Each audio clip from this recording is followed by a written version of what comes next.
হয়ে গেছে sir. Okay sir.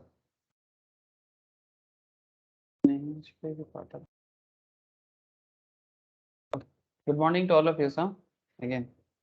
अच्छा तो चलो सर स्टार्ट करते हैं टैक्स का क्लास, इनकम टैक्स। तो इनकम टैक्स में हम लोग सैलरी चैप्टर स्टार्ट किए हैं सर, है ना। और सैलरी में अभी एक एक करके टॉपिक वाइज डिस्कस कर रहे हैं। जैसे मैंने इससे पहले आपको मैं सबसे पहले तो सैलरी में इंट्रोडक्शन दिया था कि सैलरी क्या है नहीं है। फिर मैं आपको सैलरी में डिफरेंट उसका जो प्रोफार्मा है, ठीक है। प्रोफार्मा मतलब एक कंप्लीट सैलरी क्वेश्चंस करने के लिए आपको जो जो पॉइंट में ओवरऑल नॉलेज रखना चाहिए उसका एक पूरा कंप्लीट प्रोफार्मा, मतलब एक सैलरी इनकम कितना कितना, मतलब कौन सा इनकम को सैलरी बोले, ठीक है। से फॉर एग्जांपल अगर आपको कभी किसी इनकम टैक्स में कोई इन्वेस्टिगेट ऑफिसर बना के आपको अगर कहीं पर भेज दिया जाए, अगर कोई इंसान अपना सैलरी इनकम में किसी भी तरह का, ऐसे सैलरी में डुप्लीकेसी करना थोड़ा मुश्किल है, बट फिर भी बिजनेस में डुप्लीकेसी इजीली हो सकता है, बट सैलरी में डुप्लीकेसी करेंगे कैसे आप। तब टैक्स इवेट करना या फिर किसी भी तरह से टैक्स को इन्फ्लेट करना या डिफ्लेट करना, वॉट एवर। तो कहने का मतलब है अगर आप कभी भी किसी भी जगह में, नॉर्मली लोग क्या करना है, ये सब सैलरी वगैरह के केस में लोग ज़्यादातर केस में टैक्स को कम करके दिखाना चाहता है। तो अगर मानो कि as a income tax officer या फिर एज ए इन्वेस्टिगेटिंग ऑफिसर आप कहीं पर जाते हो और आपको एज एन ऑफिसर आपको क्या करना पड़ेगा, आपको वो सब पॉइंट आइडेंटिफाई करना पड़ेगा जो सैलरी हेड में इनकम माना जाता है, या फिर जिस इनकम को सैलरी के हिसाब से आइडेंटिफाई किया जा रहा है। So you have to identify those incomes जो सैलरी हेड में काउंट होता है। तो यही प्रोफार्मा का मेन पर्पस है, जिसमें आपको basic DNS allowance, fees commissions, commissions का भी तरीका होता है कुछ, एक फिक्स्ड कमीशंस, एक आपका टर्नओवर के बेसिस पे कमीशंस, वो भी डिफरेंट एरिया में आपको अलग अलग ट्रीटमेंट दिखाना पड़ता है। फिर आपको आ जाता है अलाउंस का पूरा डिटेल्स एरिया, उसमें अलग अलग अलाउंसेस है सर, HRA है, मेडिकल अलाउंसेस है, चिल्ड्रन एजुकेशन अलाउंसेस है, हॉस्टल अलाउंसेस है, ट्रैवलिंग अलाउंसेस है। तो डिफरेंट काइंड ऑफ अलाउंसेस आ जाता है, उसका भी एक पूरा लिस्ट मैंने आपको बताया। फिर आता है सर पार्क्विजिट्स। पार्क्विजिट्स क्या है सर? पार्क्विजिट्स मतलब आपका, पार्क्विजिट्स और अलाउंस में क्या डिफरेंस है? Anyone, what is the difference between perquisites and allowances? Tell me, बोलो सर। पार्क्विजिट्स और अलाउंसेस में क्या डिफरेंसेस है? मतलब किस तरह का इनकम में कौन से इनकम को पार्क्विजिट्स मानेंगे और किस तरह का बेनिफिट को अलाउंसेस मानेंगे? व्हाट इज द डिफरेंस, बोलो ना। अरे जो समझते हो वही बोलो, बट कम से कम बोलो तो স্যার सही। এই স্যার ওই কিছু রেগুলেশন বলা থাকে, মানে যেমন ধরুন ওই নানা রকম কিছু বেঁধে দেয় যে এত টাকা ভেতরে হতে হবে কি এত ছাড়াতে হবে, সেগুলোকে পারকোজিট হিসেবে বলা হয়। ऐसा थोड़ी है। तो देखो एक चीज सर एम्प्लॉयर एम्प्लॉयर कंट्रीब्यूशन पे उस पर टैक्स लगता है, एम्प्लॉय के पे नहीं लगता है परक्यूजिट में, और अलाउंस में डिडक्शन काट के फिर उस पर टैक्स देना पड़ता है। मतलब डिडक्शन काट के देना पड़ता है, बट ठीक है सर वो सब तो समझ गया सर, लेकिन एक सिंपल पार्क्विजिट्स और अलाउंस दोनों इनकम है सर, है ना। जैसे एज अलाउंसेस में आपको डिडक्शन मिलता है, yes that's a very good thing sir. जैसे कि आपको इससे पहले वाला जो चैप्टर हुआ था वो था income which do not form part of total income, very important chapter था सर। ये चैप्टर को इग्नोर नहीं करना एकदम। Income which do not form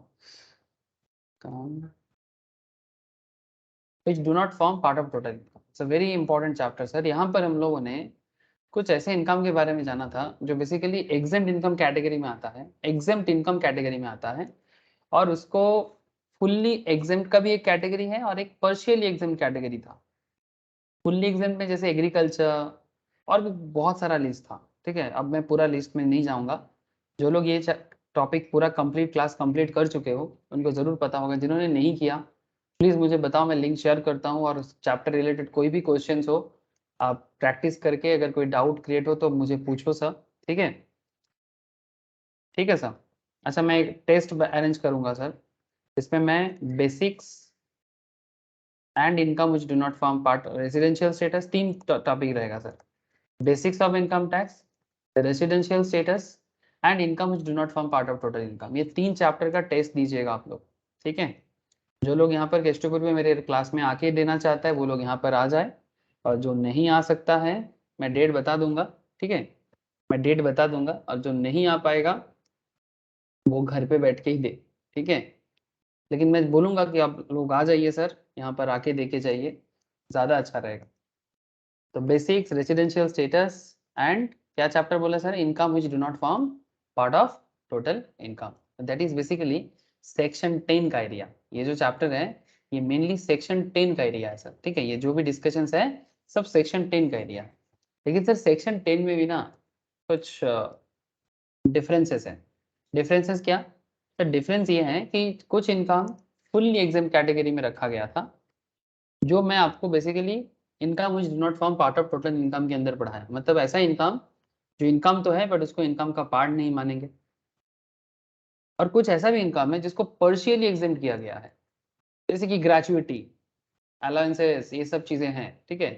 तो बेसिकली ये अलाउंसेस में कुछ अलाउंसेस ऐसा है जो आपका पूरा का पूरा एग्जेम्प्टेड नहीं है, या कुछ एग्जाम्पशन है, कुछ एग्जाम्पशंस नहीं है, ठीक है। तो बेसिकली अलाउंसेस वगैरह में आपको डिडक्शंस मिल सकता है सेक्शन 10 के बेसिस पे। पाकूजीज का ऐसा कोई मैटर नहीं है।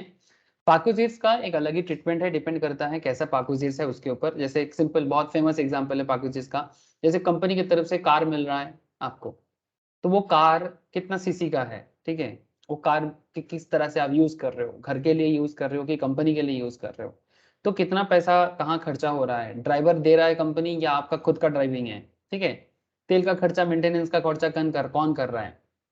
ये सब चीजें देखने के बाद आपको डिसीजन लेना पड़ता है कि ये आपका टैक्सेबल कितना होगा और एग्जाम मतलब बेसिकली टैक्सेबल कितना होगा।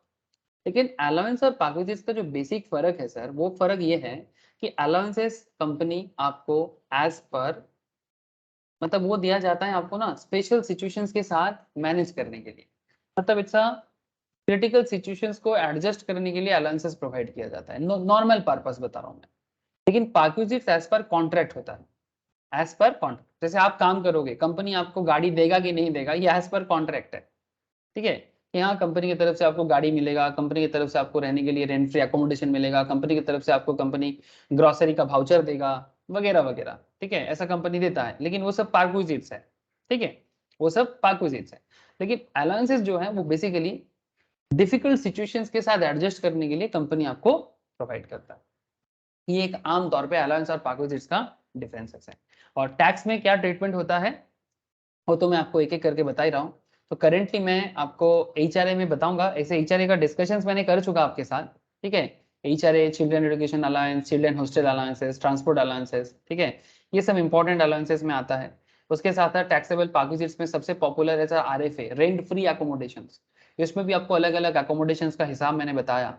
अगर सरकारी कंपनी है तो क्या है, अगर प्राइवेट है तो किसका घर है, ठीक है, क्या एम्प्लॉयर खुद का घर आपको दे रहा है, क्या एम्प्लॉयर वो भाड़ा लेके दे रहा है, वट एवर, ठीक है, जो भी है उसका सिचुएशन, कौन से शहर में दे रहा है, पॉपुलेशन कैसा है, 25 लाख के ऊपर है कि 25 लाख के नीचे है, 10 लाख के 25 के बीच में है कि 10 लाख से भी नीचे है, 7.5 लाख के नीचे है, तो जो भी है 7.5 लाख से 10 लाख के बीच में है, तो वट एवर 10 लाख से 25 लाख, तो इसमें अलग अलग रूल्स मैंने आपको ऑलरेडी बताया, ठीक है।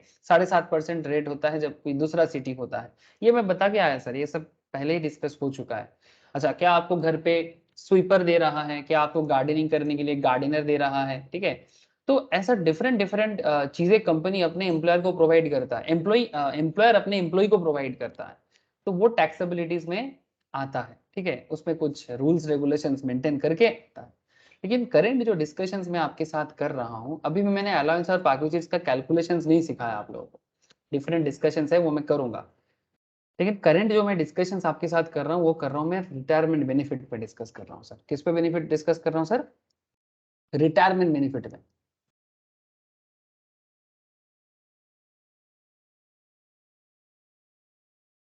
और ये रिटायरमेंट बेनिफिट जो सेक्शन 10 का ही एरिया कवर करता है, ये रिटायरमेंट बेनिफिट के अंदर आपको मैक्सिमम जो भी चीजें दिखेगा, जैसे ग्रेचुइटी जो मैं अभी क्लास में आपको होमवर्क भी दिया था और लास्ट दिन में सिखाया, उससे पहले वाला क्लास में मैंने आपको पेंशन के बारे में बताया था, ठीक है।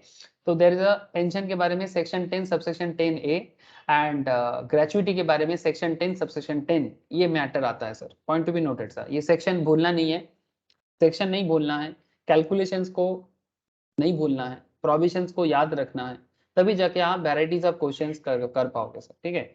सो बी पेशेंट और ध्यान से सुनिए और ध्यान से समझिए।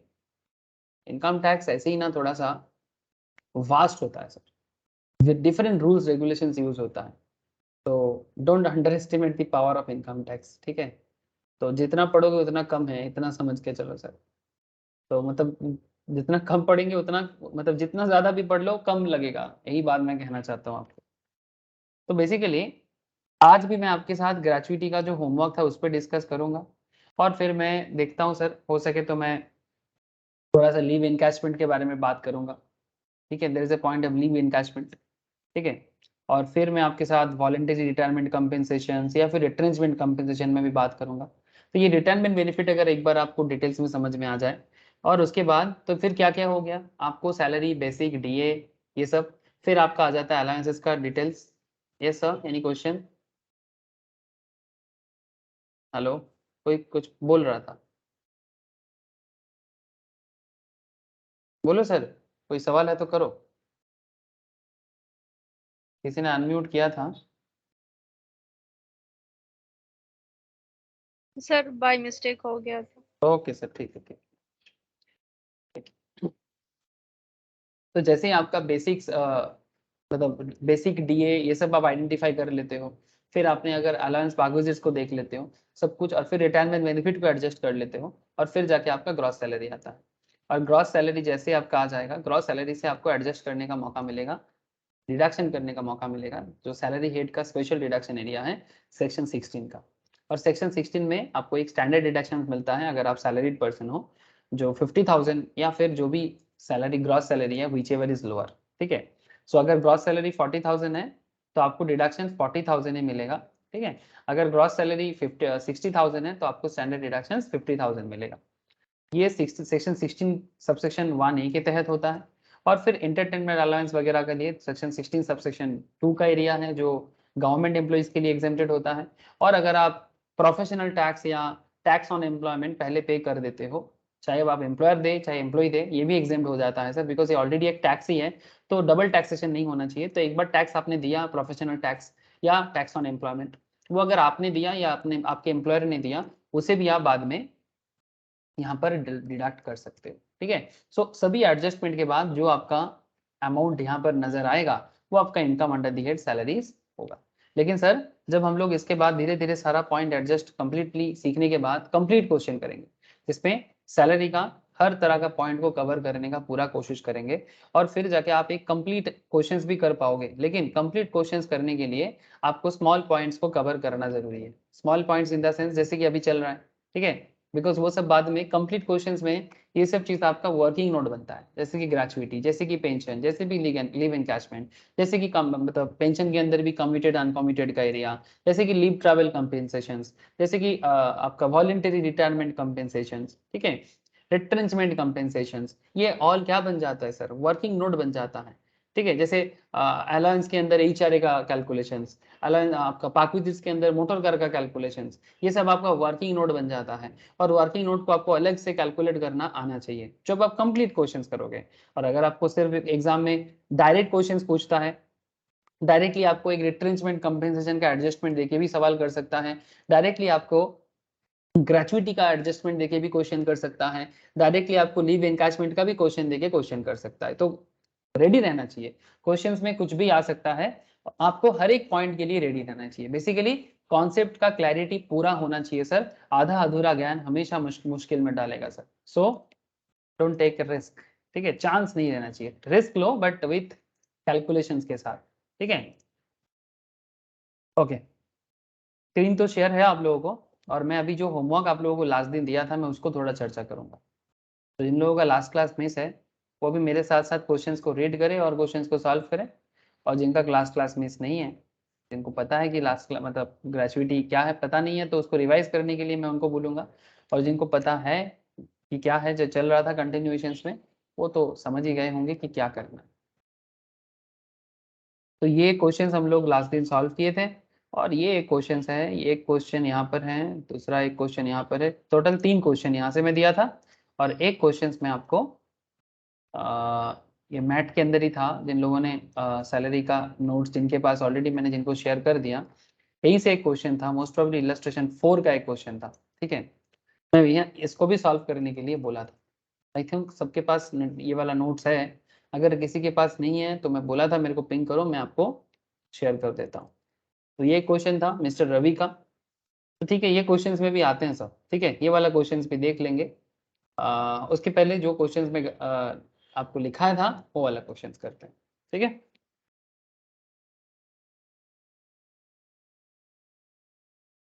ठीक है सर। तो क्वेश्चन क्या था एक बार देखो।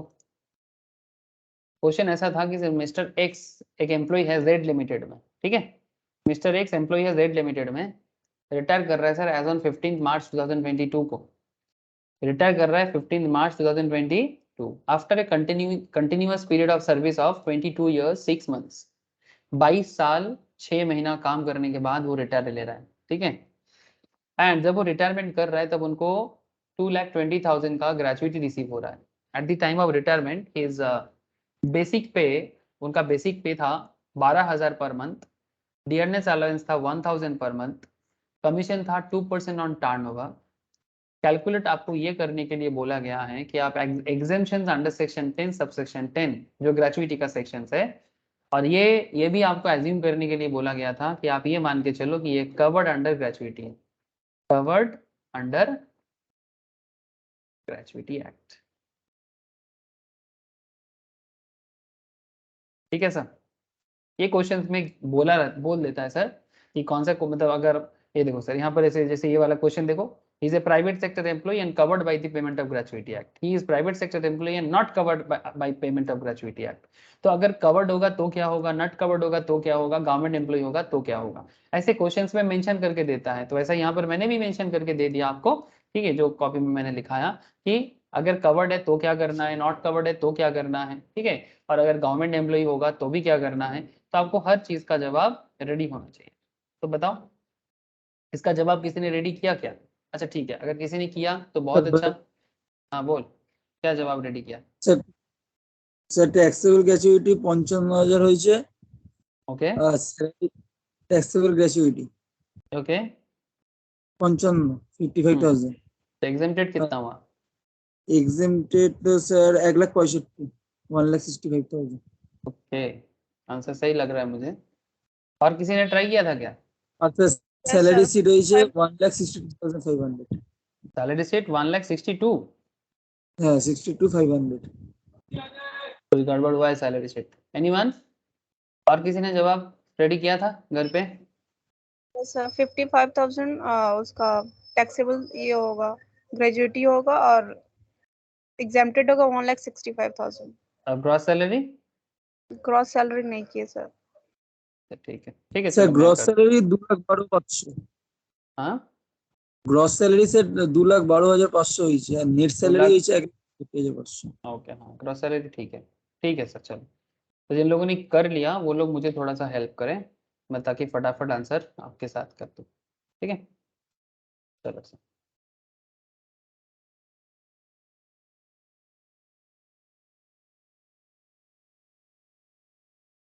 आई होप क्वेश्चन सभी ने पढ़ लिया हो, मैं बस इसका जवाब देने का कोशिश कर रहा हूँ। अच्छा, आप लोगों को प्रोविजंस तो याद है ना सर? प्रोविजंस तो याद है ग्रेचुइटी का? হ্যাঁ ग्रेचुइटी अगर कवर्ड है तो क्या करना चाहिए? अगर कवर्ड अंडर ग्रेचुइटी एक्ट के अंदर आता है तो क्या करना चाहिए? तो देखो यहाँ पर दो इंपॉर्टेंट पॉइंट मैंने लिखा के रखा था कि ग्रेचुइटी ये बेसिकली एक डेथ कम रिटायरमेंट फैसिलिटीज हैं। Any gratuity received during continuity of service is fully taxable. अगर कोई ग्रेचुइटी कंटिन्यूटी ऑफ सर्विस पे आप रिसीव करते हो तो वो टैक्सेबल होता है, और ग्रेचुइटी रिसीव्ड आफ्टर रिटायरमेंट है, अगर गवर्नमेंट एम्प्लॉय है तो फुल्ली एग्जेम्प्टेड होता है, सेक्शन 10 सबसेक्शन 10 क्लॉज 1। ठीक है, एंड अगर नॉन गवर्नमेंट एम्प्लॉय है, और अगर नॉन गवर्नमेंट एम्प्लॉय है और उसमें अगर वो कवर्ड अंडर ग्रेचुइटी है, कवर्ड है, ग्रेचुइटी एक्ट 1972 में कवर्ड है, तो सेक्शन 10 सबसेक्शन 10 क्लॉज 2 के तहत least of the following is exempt माना जाता है। Maximum 20 lakh amount received and 15 working days salary for every completed year of service and in excess of 6 months। ठीक है, और इसका एक फॉर्मूला ये आता है सर कि last drawn basic plus D A divided by 26 into 15। ये क्यों ऐसा होता है ये भी मैंने लास्ट दिन बता के रखा था आप लोगों को, ठीक है। Last on basic plus D A by 26 into 15 क्यों होता है, ठीक है। तो इसके पीछे लॉजिक है, 26 वर्किंग डेज के लिए 26 लिया जाता है बिकॉज छुट्टी रहता है, 4 संडे आता है नॉर्मली, है ना, नॉर्मली, ठीक है, एक एवरेज में 4 ही आता है। अच्छा, डीए जो भी आपका डियरनेस अलाउंस रहेगा, और 15 क्यों लिया जाता है, एवरेज करने के लिए, ठीक है। और इसके साथ इंटू करना पड़ता है जितना नंबर ऑफ डेज आप सर्विस देते हो, ठीक है, सॉरी नंबर ऑफ डेज नहीं, जितना number of year into year of service. अच्छा, ईयर ऑफ सर्विस में एक चीज देखना पड़ता है, अगर कवर्ड अंडर है कि वो एक्सेस ऑफ 6 मंथ्स होगा तो क्या करेंगे, मतलब अगर किसी ने 22 years, বেশি হয়ে যাবে। हाँ बोलो, মানে স্যার যদি বলে যে 20 বছর 7 মাস তাহলে হয়ে যাবে 21 বছর, মানে 6 মাসের বড় হয়ে যাবে মানে हाँ amount হয়ে যাবে। यस सर, अगर 22 years 6 months होगा तो क्या करेंगे,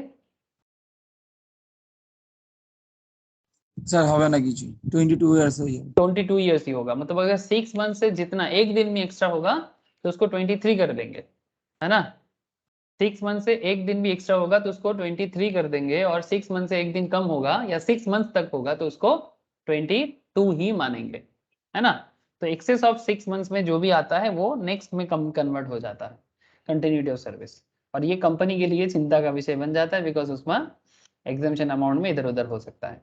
सो नाउ पॉइंट क्या है sir, point is very simple, आपको बस वो जो 4 पॉइंट मैंने आपको बताया लिस्ट ऑफ द फॉलोइंग में, आपको उसके हिसाब से सोल्यूशन डालना है। सो चलो क्वेश्चन 2 का solution.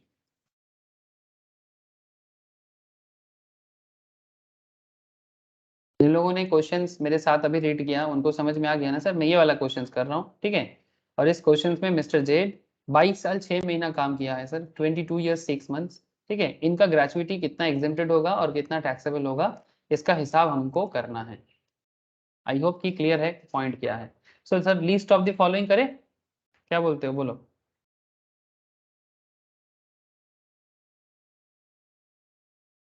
List of the following, हाँ बोलो सर। नेट सैलरी 1,61,000 है क्या? नेट सैलरी 50 माइनस करने के बाद ग्रॉस कितना है बोलो। 2,11,000। 2,11,000 सर, मे बी 2,12,000 होगा, चेक करो एक बार।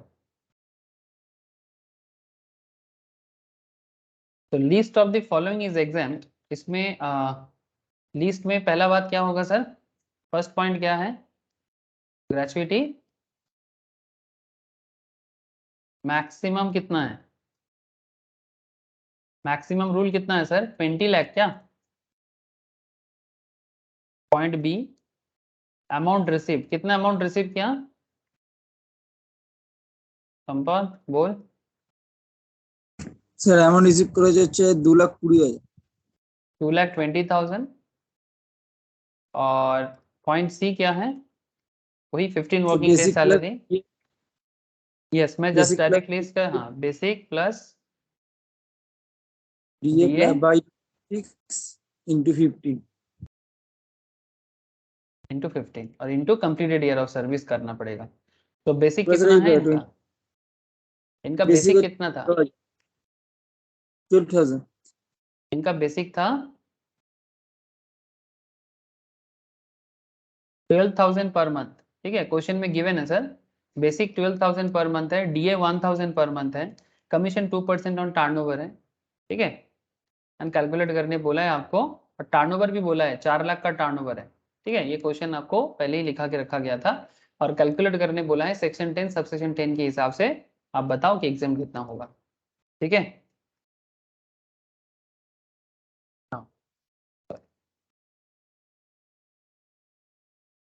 तो basic plus DA by 26 into 15, इसको अगर मैं यूज करूं तो बेसिक हो जाता है हमारा 12,000, DA कितना है 1,000, इंटू कितना साल करेंगे 22 साल 22 years, हेलो,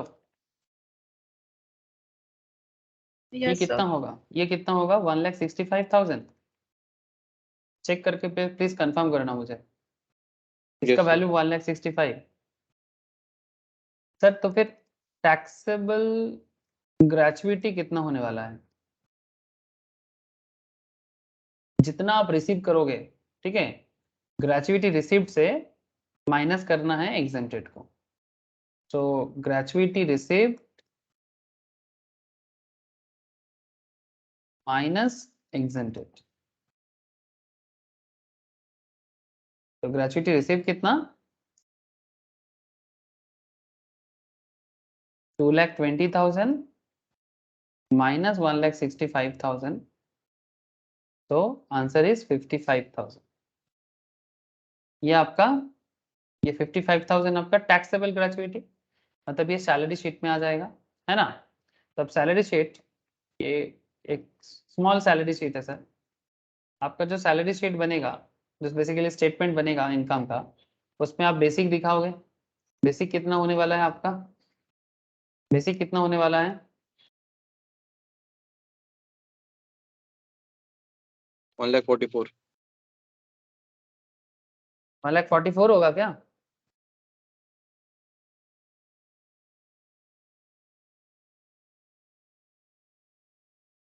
सही होगा ना सर, 15 तारीख को कर रहा था, पूरे महीने का ही पैसा मिलेगा ना उसको। স্যার 11.5 মান্থের কাজ হবে सर वही हाफ तो मास पूछ रहा हूँ मैं। वो रिटायर कर रहे हैं सर 15 मार्च को, तो 15 मार्च को रिटायर करेगा, तो वो तो मिड ऑफ द मंथ है ना, 15 मार्च पार करता है तो पूरा 1,38,000। मंथ का। तो फिर ये बात 15 आपको দিন ध्यान, পর করলে তখন তো একটা ফুল মান্থ হিসাব হতো। हाँ अगर 15 दिन के बाद करता है तो पूरा मंथ ले लेता है, 15 दिन के इधर जितना होगा वो आधा मंथ की काउंट होगा, ठीक है। सो नॉर्मली उसमें डेज का भी काउंट होता है, ठीक है। अब यहाँ पर उतना झमेला नहीं है, डेज काउंट छोड़ो, अब नॉर्मल में 15 मार्च के हिसाब से करो, हाफ महीना। तो यहाँ पर उसने कितना दिन का बेसिकली रिसीव कर रहा है सैलरी, 11.5 महीने का। ये सिली मिस्टेक हो जाता है सर, ये सब छोटा छोटा चीज़ों पे ध्यान देना चाहिए, ठीक है। मैक्सिमम केस में मैं देखता हूँ ये सब छोटा छोटा चीज़ ना आउट ऑफ मतलब दिमाग के बाहर चला जाता है। इतना हड़बड़ी रहता है, कंसंट्रेशन लैग होता है कि 12 के जगह 11:30 की जगह 12 पुट करके स्टूडेंट आ जाते हैं, तो पूरा आंसर ही कट देगा और क्या करेगा। तो 12,000 इंटू 11.5, 1,38,000, 1,38,000 या 38,500 कितना हो रहा है স্যার 1,38,000 1,38,000। सर। डीए का कितना होगा, हजार हजार करके ये भी उतना ही मिल रहेगा 11.5 महीने का। 11,500 कमीशन ऑन टर्नओवर बोला तो ये आएगा सर, ठीक है। कमीशन ऑन टर्नओवर आता है सर, है ना। Commission on turnover basic plus DA और कमीशन ऑन टर्नओवर बिल्कुल आएगा। अगर नॉर्मल कमीशन भी बोलता वो भी आता, लेकिन कमीशन यहाँ पर टर्नओवर पे बोला है, तो ये टर्नओवर बोला है 4 लाख, 4 लाख का 4 लाख का 8,000 कितना, 2%, 2% ऑफ 4 लाख, 8,000। और क्या आने वाला है सर, और जो ग्रेचुइटी आपका, গ্র্যাচুইটি ট্যাক্সেবল जो ग्रेचुइटी टैक्सेबल हुआ आपका, तो टैक्सेबल ग्रेचुइटी आने वाला है। ये मैं अब नीचे ही करना सर, मेरा उधर थोड़ा जगह का प्रॉब्लम है। ग्रेचुइटी 55,000, सो आपका ग्रॉस कितना हो जाता है, 2,12,500। चेक करो ना। Yes sir. 2,12,500 ये आपका हो जाएगा ग्रॉस। और क्योंकि अभी बाकी डेटा तो कुछ है সে नहीं, ডিরেক্ট यस सर, बाकी डेटा कुछ है नहीं, but there is a standard deduction, है ना। Standard deduction 50,000। सेक्शन क्या है स्टैंडर्ड डिडक्शन का, স্যার 16 সাবसेक्शन 1 এ ठीक है, रोमन 1 है, हाँ सर, 16 सबसेक्शन 1 है, रोमन 1 है। तो सेक्शन 16 सबसेक्शन 1 ए के तहत आपको 50,000 का डिडक्शन मिलने वाला है। तो 2,12,500 माइनस 50,000 कितना हो गया, 1,62,500। 1,62,500 this is your net salary, ठीक है। ये आपका नेट सैलरी होने वाला है। तो ये एक सिंपल ग्रेचुइटी के क्वेश्चंस के अंदर ही आपको इतना सारे एडजस्टमेंट को दिमाग में रखना पड़ेगा, और एक बहुत ही सिंपल ग्रेचुइटी एडजस्टमेंट था। मैंने और एक क्वेश्चन दिया था, mister X an employ of P limited retire as on 31 था क्या, 31 जनवरी 2022 रिटायर कर रहे हो 31 जनवरी 2022 after a continuous period of service of 24 years 8 months and received a gratuity of ₹1,90,000। ठीक है, इतना ग्रेचुइटी रिसीव किया। Mister x provide the following info, जिसमें बेसिक बोला है 9,000 पर मंथ करके, डियरनेस अलाउंस 20% ऑफ बेसिक, उसमें 40% रिटायरमेंट बेनिफिट है, और commission on turnover 2% of TO बोला, और टीओ का हिसाब 6 लाख का दिया। ठीक है, 6 लाख का टर्नओवर है प्रीवियस ईयर 21-22 में। एंड उसके बाद ही गॉट एन इंक्रीमेंट, उनको इंक्रीमेंट मिला ऑफ ₹500 विद इफेक्ट फ्रॉम जुलाई 2021। जुलाई 2021 से उनको इंक्रीमेंट मिला मंथली 500 करके हर मंथ एक्स्ट्रा मिलेगा। कैलकुलेट करने बोला है, एग्जेम्पशन कैलकुलेट करके बताओ सेक्शन 10 सबसेक्शन 10। दैट मींस कई बार क्वेश्चंस এখানে में बोलो স্যার এখানে যে এটা তো স্যার এই নট কভার্ড ডি করতে হবে সেই ক্ষেত্রে। यस सर, कुछ बोला नहीं है मतलब नॉट कवर्ड है ना। হ্যাঁ, এবারে স্যার হচ্ছে এভারেজ স্যালারি যেটা বের করতে হয় সেটা স্যার লাস্ট 10 মান্থ, মানে তাহলে স্যার এখানে জানুয়ারিটা কাউন্টিং হবে তো, 31 জানুয়ারিতে হয়েছে লাস্ট রিটার नहीं হয়েছে। सर, जनवरी तो कब कब का हुआ है, 15th हुआ है ना, कब 31 जनवरी को हुआ है, तो जनवरी काउंट होगा, ऑब्वियसली होगा। জানুয়ারি কাউন্ট হবে मतलब তো স্যার, जनवरी के पिछले 10 महीना लेना है आपको। মানে স্যার জানুয়ারি আগে থেকে 10 মাস থাকবো, জানুয়ারিটাকে বাদ দিয়ে। ये सर जनवरी को छोड़ के जनवरी के पिछले 10 महीने का सैलरी। ठीक है, जनवरी का पिछले 10 महीने का सैलरी वो लेना चाहिए आपको। तो ये क्वेश्चन अच्छा है। अच्छा, कई बार क्वेश्चंस में ना, अब देखो सर, सेक्शन बिना याद रखे क्या मुश्किल में आता है स्टूडेंट्स को, तो कई बार क्वेश्चन में ना वो बोलता ही नहीं कि ग्रेचुइटी कैलकुलेट करो। ठीक है, क्वेश्चन दे देता है और फिर बोलते हैं calculate exemption under section 10 subsection 10। अब आपको अगर पता ही नहीं कि सेक्शन 10 सबसेक्शन 10 क्या बताता है, तो फिर आप तो चुप रह जाओगे। यस ना। तो सेक्शन 10 सबसेक्शन 10 किस पर्टिकुलर पॉइंट पे बात करता है, इसका भी तो आपको दिमाग में रखना पड़ेगा। तो इस तरह से सेक्शंस को भी याद रखिए सर, ठीक है, नहीं तो गड़बड़ हो जाएगा। अच्छा, ये वाला हो गया, क्वेश्चन 2 हो गया, क्वेश्चन 3 कर लेते हैं।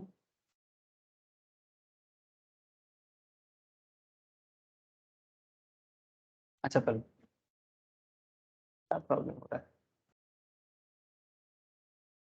क्वेश्चन 3। अच्छा, सबसे पहले तो आप मुझे ये बताओ कि जो ग्रेचुइटी का कॉन्सेप्ट है, क्योंकि क्वेश्चन ग्रेचुइटी में है, तो अगेन मैं वही लिखूंगा, least of the following is exempt. और लिस्ट में पहला क्या है, सबसे सबसे पहला क्या लिस्ट में आएगा, मैक्सिमम कितना आपको मिल सकता है, मैक्सिमम इक्वल्स टू 20 लाख ना। प्रोविजंस क्या बताता है, याद हाँ रखना पड़ेगा। मैक्सिमम 20 लाख का आपको डिडक्शन मिल सकता है। 2, अमाउंट रिसीव्ड, कितना अमाउंट रिसीव हुआ सर ग्रेचुइटी आपको,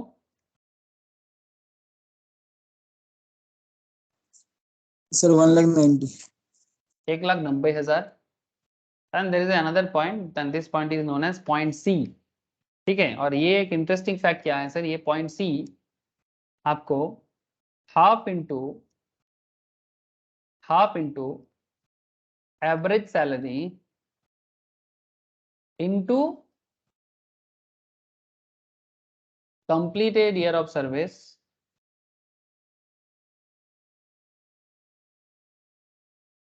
इस पे बात करता है। Half into average salary into completed year of service. याद रखिए सर, फ्रैक्शन ऑफ मंथ क्या करना है, नॉट सर इग्नोर एग्जैक्ट करना है। फ्रैक्शन ऑफ मंथ इग्नोर करना है। ठीक है, ये बेसिक डिफरेंस है, याद रखिएगा। कवर्ड में और नॉट कवर्ड में ये फर्क है।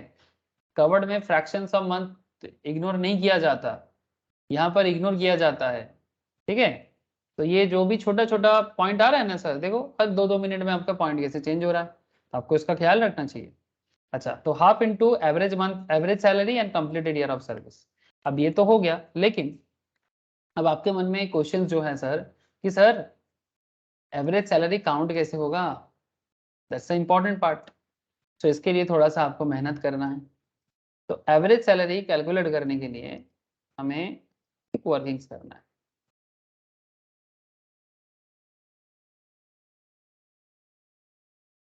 इसमें आपको सबसे पहले ये फाइंड आउट करना है कि सर आपका डेट ऑफ रिटायरमेंट क्या है। समझ रहे हैं सर, डेट ऑफ रिटायरमेंट क्या है? तो बताओ डेट ऑफ रिटायरमेंट क्या है एज पर आवर क्वेश्चन। 31 जनवरी 2022। 31 जनवरी 2022, ठीक है। तो ये आइडेंटिफाई करना आपका पहला मतलब रिस्पॉन्सिबिलिटी रहेगा।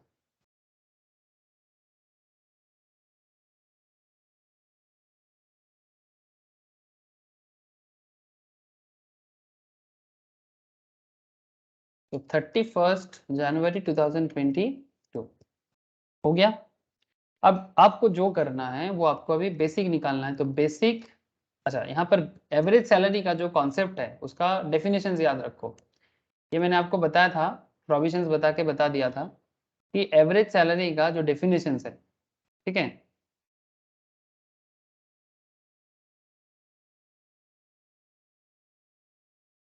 ये देखो sir, salary for the purpose means basics and dearness allowances if provided in terms of employment for retirement benefit forming part of salary and commission which is expressed as fixed percentage of turnover।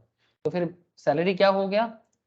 जब covered not covered है, जब not covered है तो salary का definition क्या हो गया? Average salary में सैलरी का डेफिनेशन ये है basic plus DA plus COT. Basic plus DA, DA का कौन सा पार्ट सर? डीए का आरबी पार्ट, ठीक है। बेसिक प्लस डीए, डीए का आरबी पार्ट, ठीक है। और plus COT, COT means commission on turnover. इसका मतलब आपके मन में क्वेश्चन आ सकता है, सर अगर कमीशन जो है वो अगर फिक्स कमीशन देके रखा तो उसको लेना है क्या? ना सर, टर्नओवरটাই হবে। यस सर, अगर फिक्स कमीशन देगा तो वो नहीं लेना है, कॉट ही लेना है। कमीशन ऑन टर्नओवर ही लेना है, फिक्स कमीशन नहीं ले सकते, ये रूल्स है।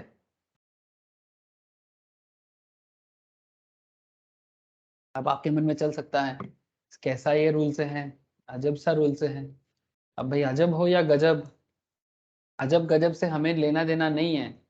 इनकम टैक्स वाले जैसा बताता है हम सिर्फ हमें उससे फॉलो करना होता है। नियम है तो नियम का पालन करना है, और क्या। नियम के बारे में ज्यादा सवाल नहीं करना चाहिए ना, करना चाहिए, क्यों नहीं करना चाहिए। Basic plus DA plus COT. अब इसमें बेसिक कैलकुलेट करने का सिस्टम क्या है?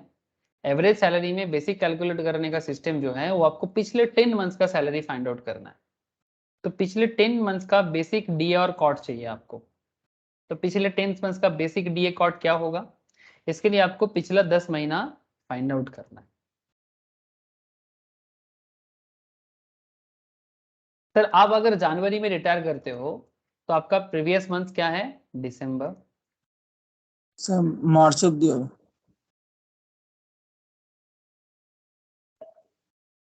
नवंबर, अक्टूबर, सितंबर, सॉरी हाँ सितंबर, अगस्त, जुलाई, जून, मई, अप्रैल, मार्च। 10 मंथ्स हो गया सर, ठीक है। पिछले 10 मंथ्स, अब पिछले 10 मंथ्स में दिसंबर में कितना बेसिक था आपका? सर कैसे पता इंक्रीमेंट चलेगा? হয়েছে জুলাই থেকে তো 9500 হয়ে যাবে আর বাকিগুলো তো 9000। हाँ सर, सर बोलो सर। फर्स्ट স্যার जन এখানে 9000, এখানে एक सेकेंड, 500 করে ज्योति স্যার कुछ बोल জুলাই रहा है। हाँ बोल, संपत बोल। 500 करके। স্যার জুলাই থেকে বেড়েছে। हम्म, কালকে 500 করে মানে 9000 এর সাথে 500 তো অ্যাড হয়ে যাবে জুলাই থেকে। जुलाई से 9,000, 9,000 के साथ 500 ऐड हो जाएगा। হ্যাঁ স্যার, জুলাইয়ের আগে অবধি 9000 করেই তো থাকে। जुलाई से पहले 9,000 करके रहेगा। हाँ बोलो, कोई और कुछ बोल रहा है? संपोत का जवाब मुझे मिल गया। ज्योति कुछ बोल रहा था मोस्ट प्रॉब्ली, बोलो सर। 31 जनवरी को रिटायर हो रहा है तो लास्ट 10 मंथ्स में जनवरी काउंट नहीं करेगा। सर नॉर्मली जो रूल्स है वो रूल्स ये कहता है कि जिस मंथ में रिटायर करता है उससे पिछले मंथ को लेना चाहिए, प्रीवियस 10 मंथ्स। तो अगर जनवरी के फर्स्ट में रिटायर करे या जनवरी के 31 में रिटायर करे, आपको प्रीवियस 10 मंथ्स लेना चाहिए। बात समझ में आया सर? अगर ये 1 जन को भी रिटायर करता तो क्या हम ऐसा बोलते कि दिसंबर से नहीं नवंबर से लेना है?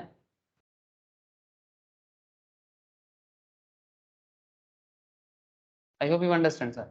मैं समझ सकता हूँ कि वो पूरा जनवरी कंप्लीट करके रिटायर किया, लेकिन सर 31 जन को रिटायर किया ना, तो प्रीवियस 10 मंथ्स का प्रोविजन है। ठीक है, एवरेज सैलरी का जो डेफिनेशन है वो प्रीवियस 10 मंथ्स का है, तो आपको प्रीवियस 10 मंथ्स लेना चाहिए। और यहाँ पर जो इंक्रीमेंट है सर, ठीक है, ये इंक्रीमेंट कब हुआ है? इंक्रीमेंट कब हुआ है सर? ये देखो, he got an July increment of rupees 500 with effect from July 2021। और जिस टाइम पे हम लोग ये बेसिक देख रहे हैं 9,000, ये बेसिकली जनवरी का है तो उससे पहले 8,500 होगा। एग्जैक्टली सर, ये जो 9,000 पर मंथ का बेसिक है ये रिटायरमेंट के टाइम का बेसिक्स है ना संपत, बोल। हाँ सर। ये तो रिटायरमेंट के टाइम का बेसिक्स है, तो रिटायरमेंट के टाइम पे 9,000 चल रहा है, तो उससे पहले इसका मतलब 500 टका कम चलता था जुलाई से पहले।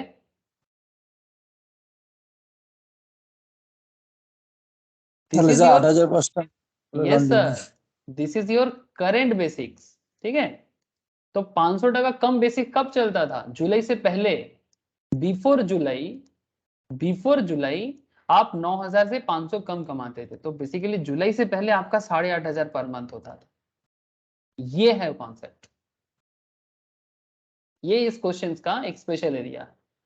जैसे इंक्रीमेंट वाला क्वेश्चंस भी पूछ लेता है, तो बड़ा ही ध्यान से समझिएगा कि कब इंक्रीमेंट हो रहा है और इंक्रीमेंट में क्या उसका इफेक्ट पड़ रहा है।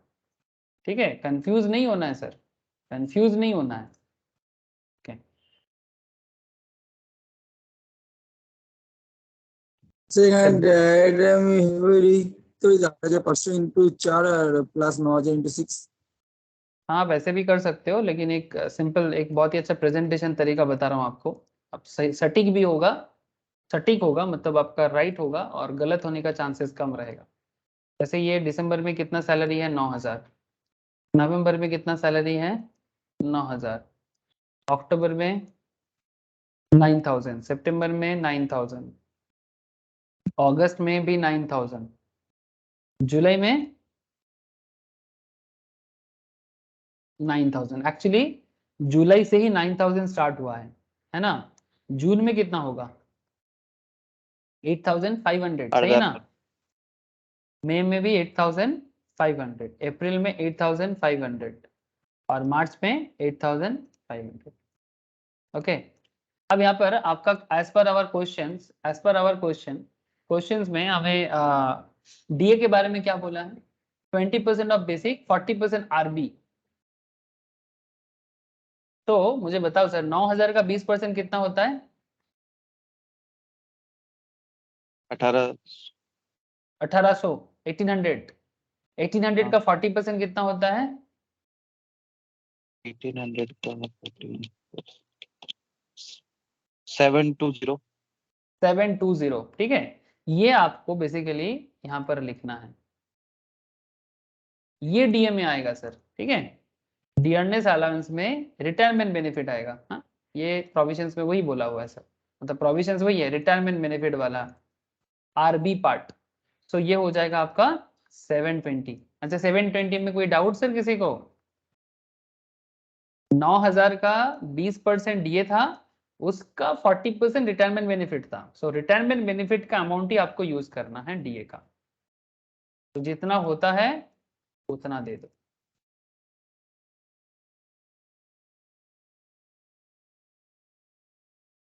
फिर इसमें चेंज हो जाएगा। जून में कितना होगा? 8,500। हाँ सर, 8,500 का 20%, उसका 40%, तो 680।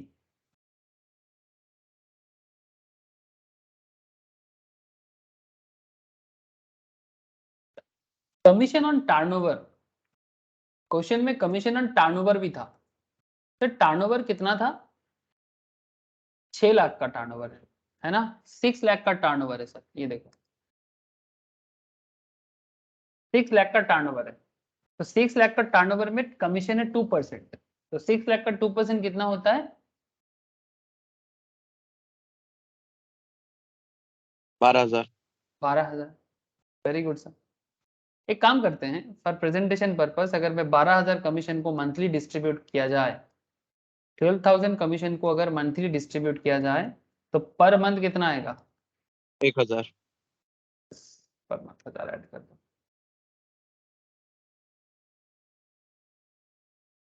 इसमें कोई चेंजेस नहीं आएगा, बिकॉज ये तो टर्नओवर के ऊपर दे रहे हो ना। एवरी मंथ 1000 करके हो जाएगा। बहुत लोग क्या सोचता है गलती में, कमीशन को ना पर मंथ 12,000 करके ऐड कर देता है, तो गड़बड़ हो जाएगा सर। ये 1000 एवरी, 12,000 ओवरऑल है, 7 8 9 10 मंथ का, ठीक है। अब 12 महीना तो जाना नहीं है हमें, बिकॉज हम तो 10 मंथ का ही कर रहे हैं। तो आप यहाँ पर जस्ट टोटल करो और उसको टोटल को टोटल कर दो, मतलब इसका टोटल करके टोटल कर दो, कितना हो जाएगा? 9,000, 10,720। अब ये 10,720। सर ये थोड़ा सा आपको लग रहा होगा सर ये तो बहुत टाइम टेकिंग है, बट विश्वास करो ऐसा करने से गलती नहीं होगा, कोई भी चीज मिस नहीं होगा।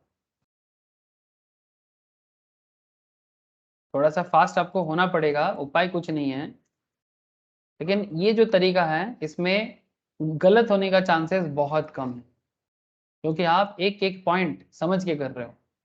अच्छा, यहाँ जाके टोटल बदल जाएगा, 18,500 एंड फिर 680 कितना होता है? 10,180।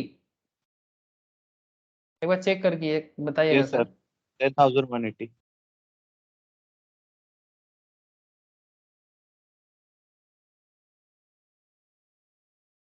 अब जब सारा पॉइंट को आप टोटल करते हो तो आप बताओ कितना आता है। मतलब आप यहाँ पर ऐसे काम करो, 1,05,040। 7,7। 7 नहीं 5 लग रहा है मुझे। अच्छा, ऐसा करो, ऐसा करो, 10,180 करके 4 बार है ना, तो 10,180 इंटू 4 प्लस 10,720 इंटू 6, ऐसा करो। हाँ बोल। सर 1,05,040। 40,720 इसके साथ, इसको याद रखिएगा हाँ। और हमारा और क्या है? 10,720, इसको मैं लिख के रखता हूँ, 40,720 और कितना चाहिए? 10,720 इंटू 6, 64,320। इसको प्लस कर देते हैं 4720,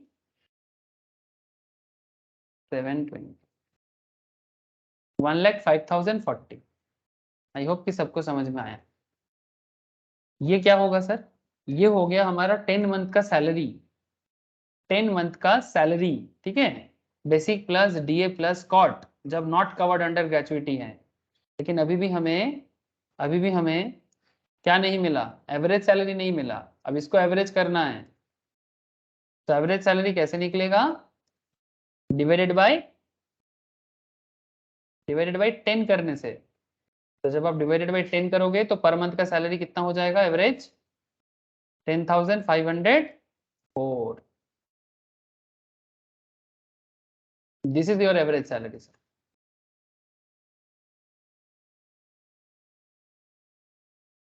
बोलो सर, यहाँ तक बात क्लियर है? एवरेज सैलरी का कैलकुलेशन क्लियर है ना? अब এটা 10 দিয়ে ডিভাইড করতে হবে পরে। यस ऑब्वियसली, तभी तो एवरेज निकलेगा।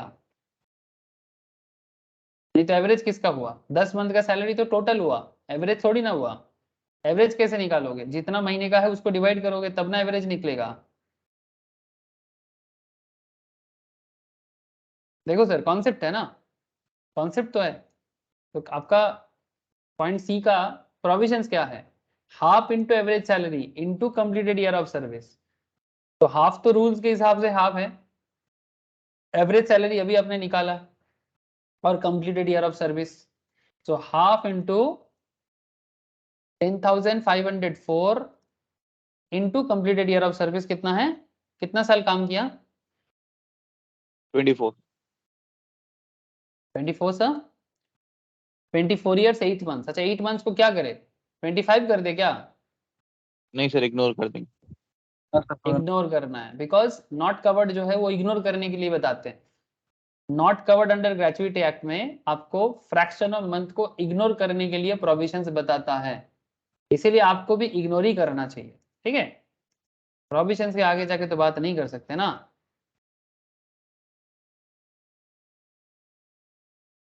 तो ये हो जाएगा 24 ईयर्स, तो कितना हो जाएगा?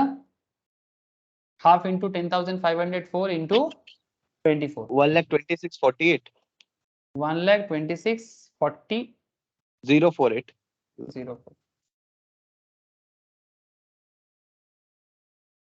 1,26,048 1,26,048।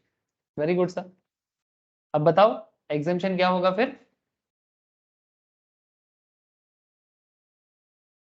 63,952। सर इनमें से कौन सा एग्जेम्प्टेड होगा? इनमें से तो यही वाला होगा, लिस्ट ऑफ द फॉलोइंग यही है। तो मैं वो एग्जाम तो फिर एग्जेम्प्टेड क्या है? ये 1,26,48। तो फिर आपका जवाब एग्जाम में ही आना चाहिए। ठीक है, क्वेश्चंस में अगर एग्जेम्प्टेड पूछा है तो एग्जेम्प्टेड का जवाब यही है। आप टैक्सेबल आप क्या है वो बता सकते हो। तो उसमें आपको 1,90,000 का अमाउंट रिसीव आपने किया, वहां से इसको माइनस करके जो होगा वो आपका टैक्सेबल हो जाएगा। तो taxable equals to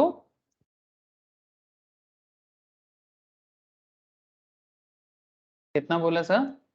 1,90,000 minus less 1,26,048 कितना? 52। 63,952। This is a taxable gratuity. Taxable gratuity ये सैलरी शीट में आएगा, है ना। अब सैलरी शीट कैसे देखने में होगा, चलो बताओ। सैलरी शीट कैसे देखने में होगा बताओ, मतलब नेट सैलरी कैलकुलेट करके बताओ, जो भी डेटा अवेलेबल है उसी से करो।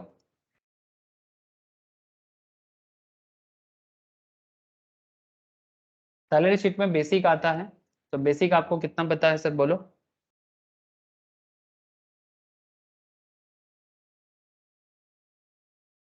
স্যার এটা তো ক্যালকুলেট করতে হবে আরেকবার, কারণ স্যার আগেটা তো মার্চ অব্দি হয়েছিল, এপ্রিল থেকে তো প্রিভিয়াস ইয়ার স্টার্ট হচ্ছে।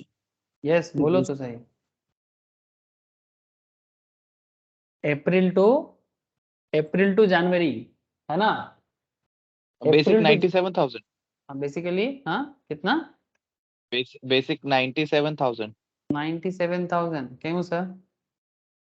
सर ये जो जनवरी सैलरी शीट, हाँ 88,500। This is your previous year क्या है आपका?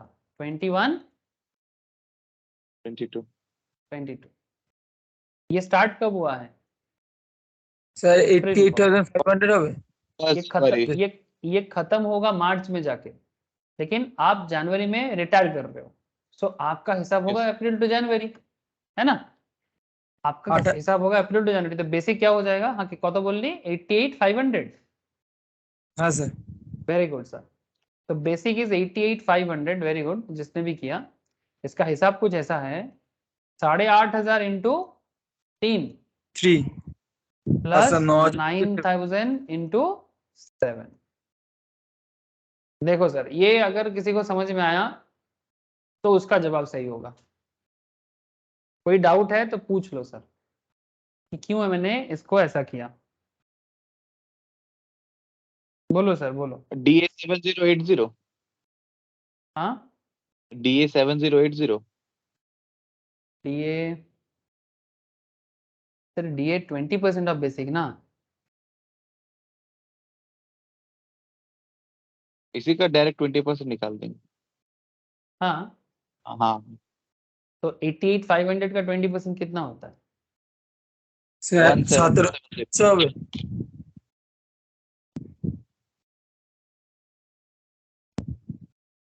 স্যার। हाँ बोलो, 17,700 ना? हाँ স্যার। Yes sir. फिर सर COT बताओ, कमीशन ऑन टर्नओवर बताओ।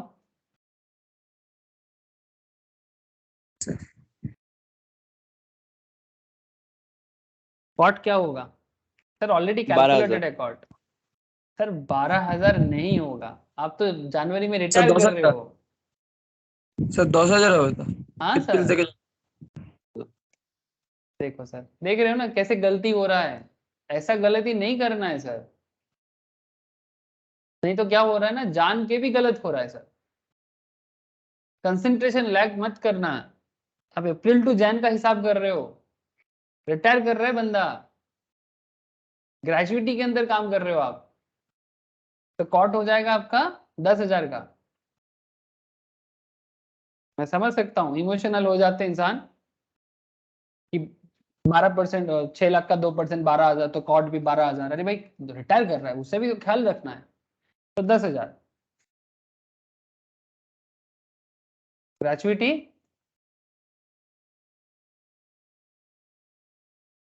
ग्रेजुएटी टैक्सेबल टैक्सेबल, वाला हाँ ऑब्वियसली टैक्सेबल वाला 63,592, हाँ सॉरी 952।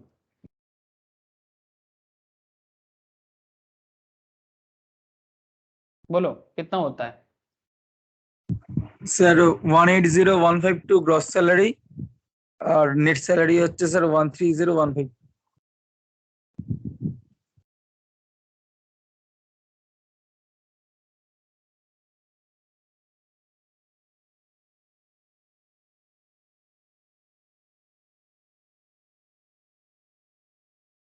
ওয়ান ফাইভ জিরো না কত বললি?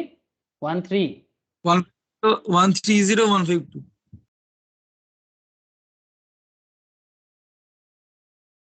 ऐसा कुछ देखने में होता है सर, ठीक है? कुछ इस तरह का देखने में आएगा आपका जवाब। ये होता है ग्रेचुइटी को कंप्लीटली यूज करके कोई भी क्वेश्चन को जवाब देना।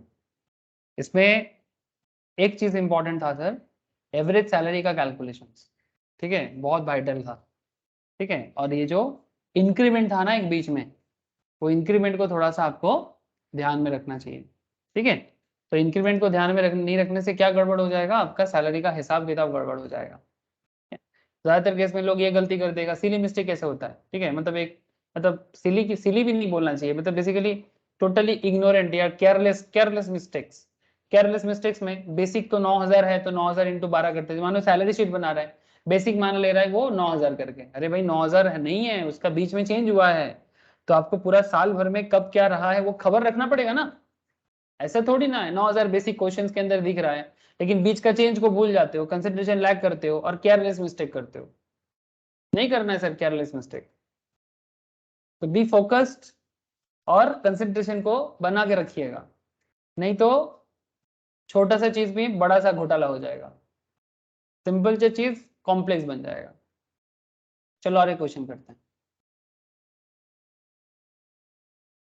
इसको सॉल्व करें sir. Mister X an employ of Darjeeling limited, अरे वाह क्या जगह है दार्जिलिंग लिमिटेड, जाने का मन कर रहा है सर। चलो sir, mister X an employ of Darjeeling limited retire as on 31st December 2022 after a continuous period of service of 26 years 11 months 5 days and received a gratuity of rupees 3,90,000 का ग्रेचुइटी मिल रहा है। बेसिक है at the time of retirement 15,000 per month, dearness allowance 40% of basic, 25% RB, commission 500 per month, bonus 30,000. Calculate exemption with under section 10 subsection 10. He got an increment of rupees 1,000 with effect from September 2021. कुछ बोला नहीं है, क्या करोगे? Not covered sir not cover. Not covered, thank you sir. चलो फटाफट जवाब दो। क्या करे या ना करे, जल्दी बोलो। सबसे पहले कॉपी के ऊपर DOR लिख लो। क्यों? ये आपके लिए सबसे वाइटल इंफॉर्मेशन, समझ रहे हैं ना सर? डेट ऑफ रिटायरमेंट कब है ये आपके लिए सबसे इंपॉर्टेंट इंफॉर्मेशन है। तो कब रिटायर कर रहा है? 31 दिसंबर 2022। 31 दिसंबर 2022।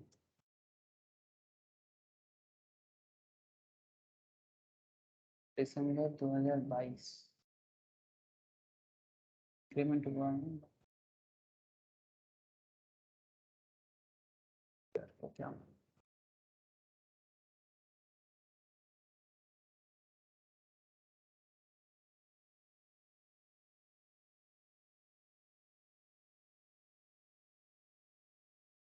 अच्छा वही करते हैं 31 दिसंबर 2022। ठीक है। अच्छा तो सर सिंपल एक चीज तो समझ में आई क्या होगा कि इसका जो 3 रूल्स है। First rules, least of the following is exempt में least of the following is exempt. ठीक है। तो लिस्ट में पहला पॉइंट क्या आता है? मैक्सिमम 20 लाख। पॉइंट बी आता है अमाउंट रिसीव्ड 3,90,000 का ग्रेचुइटी रिसीव किया है। And third is half into average salary into completed year of service. यही है ना? अब मेहनत कहाँ करना है? एवरेज सैलरी में। और कहाँ मेहनत करना है? एवरेज सैलरी में। बस एवरेज सैलरी कैलकुलेट हो जाएगा, काम खत्म, पैसा हजम। तो चलो करते हैं। तो DOR 31 दिसंबर 2022। इसमें हमें चाहिए, क्या चाहिए? हमें चाहिए बेसिक, DA। सर DA का कॉस्ट पार्ट आता है और COT भी चाहिए, कमीशन ऑन टर्नओवर। तो सर दिसंबर में कर रहा है तो पिछला 10 महीना क्या लेंगे? नवंबर से। नवंबर, अक्टूबर, सितंबर, अगस्त, जुलाई, जून, मई, अप्रैल, मार्च, फेब। ओके। तो फरवरी, मार्च, अप्रैल, मई, जून, जुलाई, अगस्त, सितंबर, अक्टूबर, नवंबर। 10 महीना हो गया सर? 10 मंथ्स हुआ क्या? Yes sir. सर जब रिटायर कर रहा है उस टाइम पे बेसिक कितना चल रहा था? 15,000। am I right sir? Retirement के टाइम पे बेसिक से कहाँ चला गया?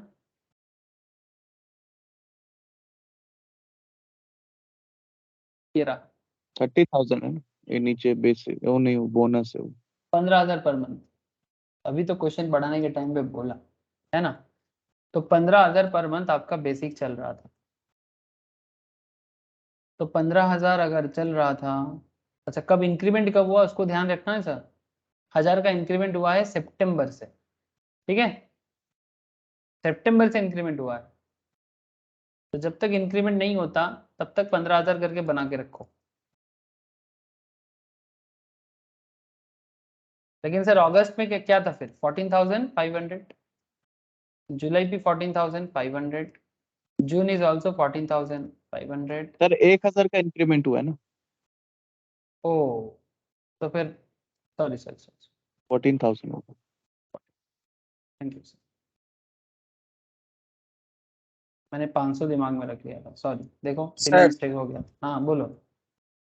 বলছি স্যার গ্র্যাচুইটি ট্যাক্সেবল বেরিয়েছে 1,79,010 না হ্যাঁ 1,79,010 টাকা। 1,79,010 टैक्सेबल ग्रेचुइटी। হ্যাঁ স্যার। कुछ तो प्रॉब्लम लग रहा है। আর স্যার এভারেজ স্যালারি বেরিয়েছে এই এভারেজ স্যালারি বেরিয়েছে স্যার 16,230। कुछ तो गड़बड़ हुआ है, मुझे ऐसा लग रहा है। आई डोंट नो, कैलकुलेट करके पता चलेगा। 14,000। सर अब मुझे ये बता दो कि इसका डीए क्या होगा। बोलो। आपने डीए में सीओटी क्यों लिखा? सॉरी सर, डीए में सीओटी क्यों लिखा? सर मेरा दिमाग खराब हो गया है इसलिए लिखा। क्या लिखना चाहिए? आरबी है ना, retirement benefit. Retirement benefit. Sorry sir, thank you. अच्छा, तो डीए में आरबी पार्ट को लेना है, तो बताओ बेसिक का डीए और उसका आरबी कितना होगा। बेसिक का डीए है 20%, उसका आरबी है 40%। नहीं sorry sorry sorry sorry, basic का डीए है 40%, उसका आरबी है 25%। मतलब 15,000 का 40 करो, उसका 25 करो। 14,000 का 40%, उसका 25%। फटाफट बताओ कितना होता है। 1500, 15,000 वाले का। 15,000 का 40%, उसका 25%, ठीक है ना। हाँ हाँ 1500 आ रहा है। 1500 कॉट कुछ होगा क्या?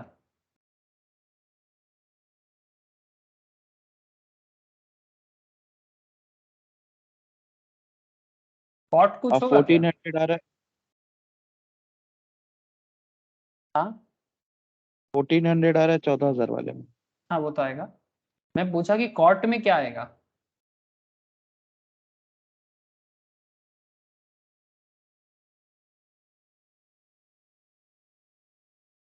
कॉट में क्या आएगा सर?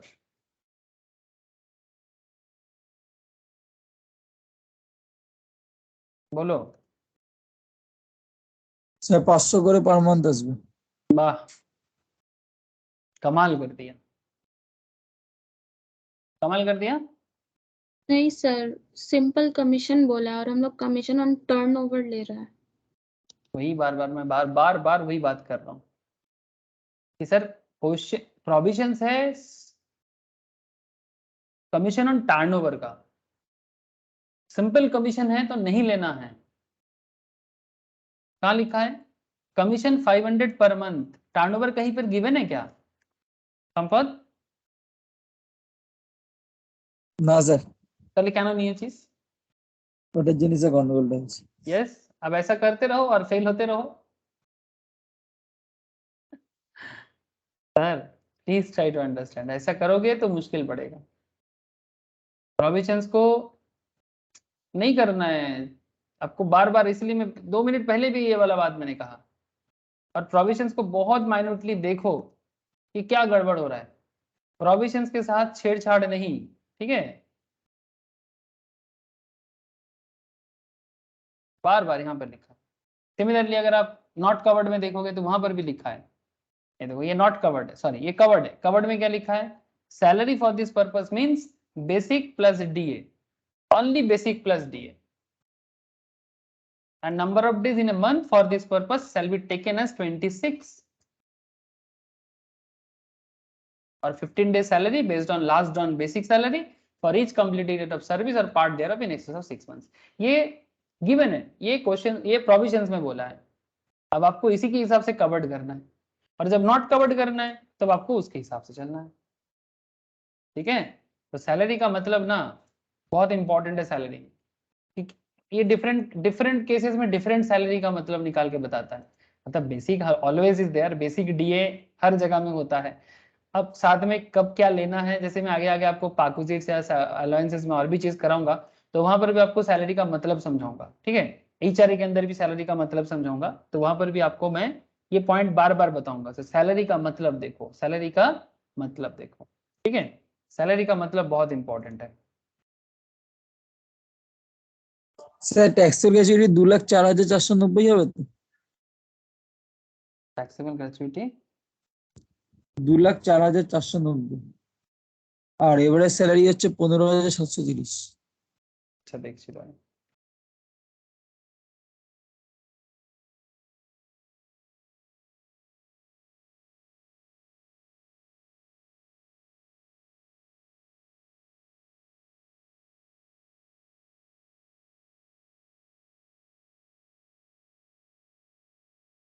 ये देखो सर, ये सैलरी का जो समरी शीट्स है इसके अंदर मैंने देके रखा मीनिंग ऑफ सैलरी, देख रहे हो सर?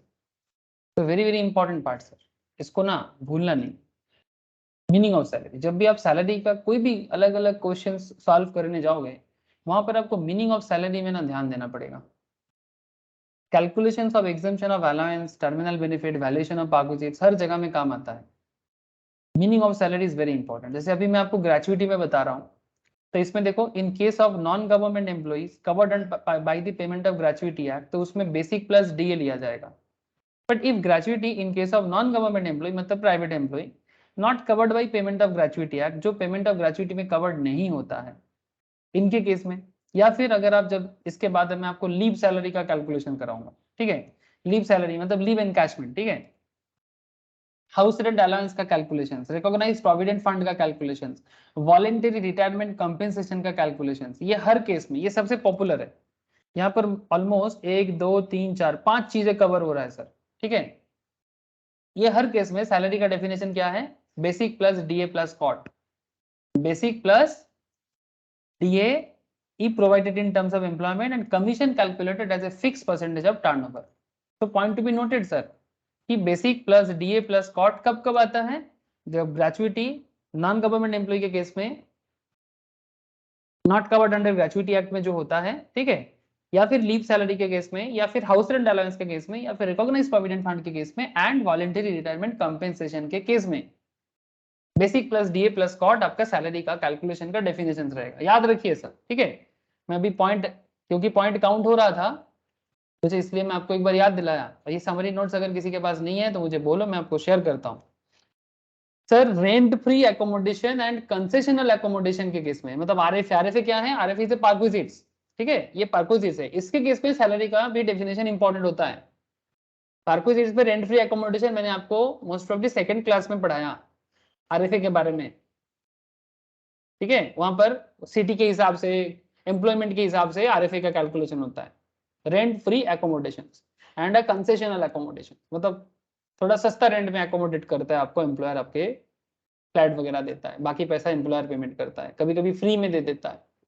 इस केस में सैलरी का डेफिनेशन ऐसा है, ऑल पेमेंट जो भी आपको करता है, अलाउंसेस, बोनस, कमीशन और any monetary payment by whatever name called, वो सभी चीज इंक्लूड होता है सैलरी में।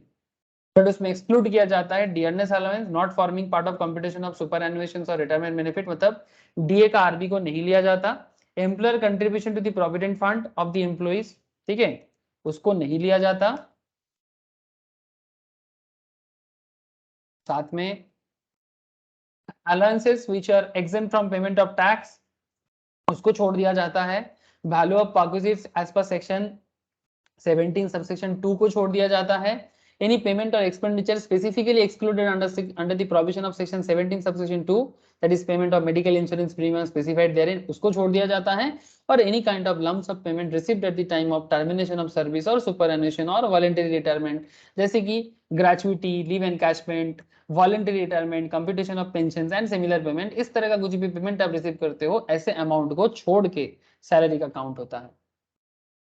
सर तो बहुत बड़ा लिस्ट है सर, डोंट वरी, जब हम लोग आरएफए का क्वेश्चंस करेंगे ना, इसका ट्रीटमेंट आपको थोड़ा सा क्लैरिटी हो जाएगा। ऐसे यहाँ पर मैं प्रोविजंस आपको बताया, यहाँ पर मैंने आपको प्रोविजंस बताया।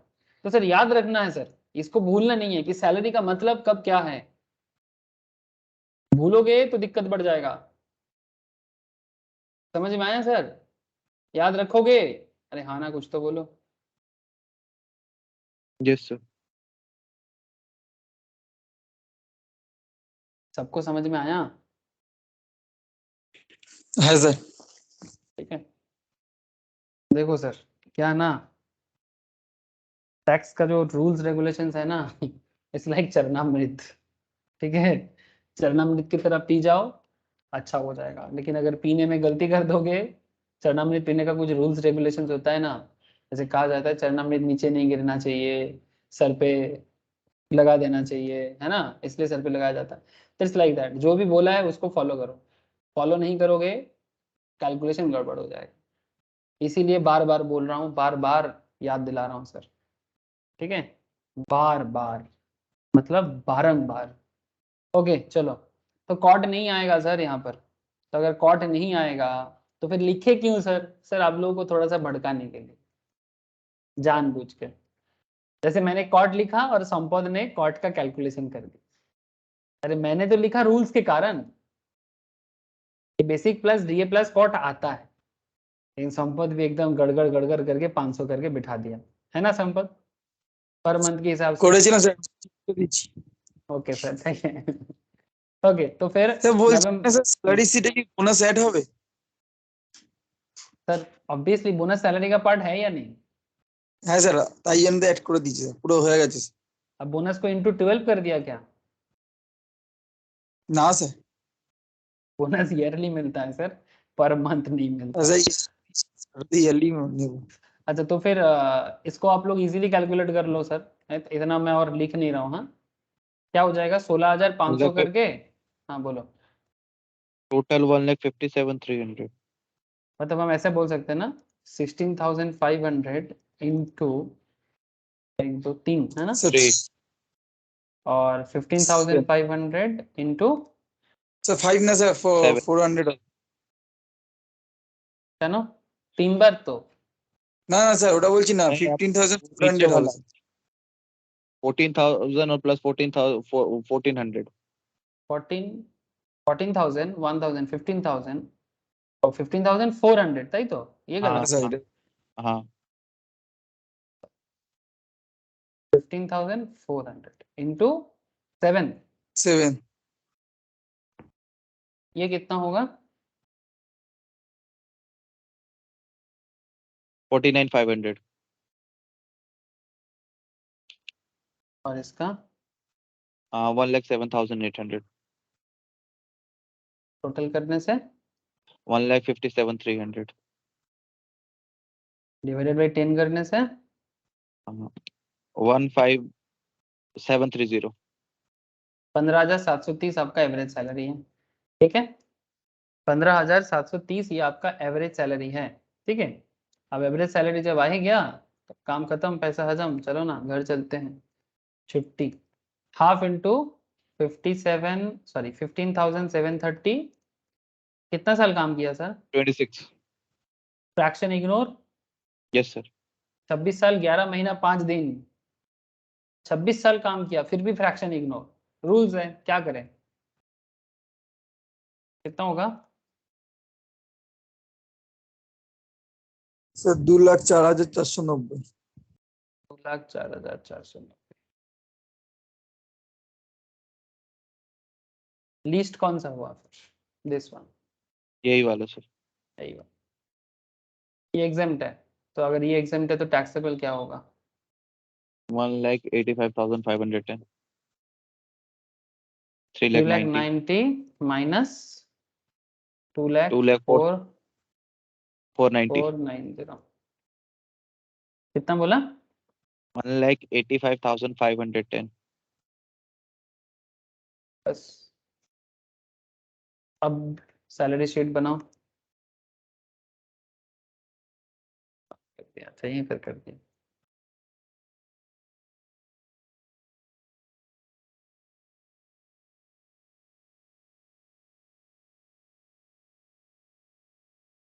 सैलरी शीट का क्या होगा?